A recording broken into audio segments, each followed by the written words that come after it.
இங்கே பாருங்க, இது Whirlpool top loading washing machine. இது மாதிரி எல்லா வாஷிங் மிஷினும் டாப் லோடிங் வாஷிங் மிஷினும் நம்ம ரெடி பண்ணலாம். இது கேரண்டியாகவும் இருக்கும், பக்கா ஒர்க்கிங்கில் இருக்கும். இங்கே பாருங்க, நம்ம கடை திருவத்தூர் மார்க்கெட்டு.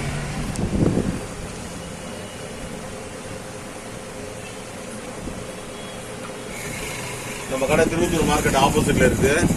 இந்த மாதிரி ஃபுல் ஒர்க்கிங்கில் எல்லாத்தையும் செக் பண்ணிடுவோம். இங்கே பாருங்க, இந்த மாடல் தான் 40 years எக்ஸ்பீரியன்ஸு. எடுத்துட்டு வாங்க, பக்கா ரெடி பண்ணி தரோம். இது கேரண்டியாக இருக்கும். பாய்.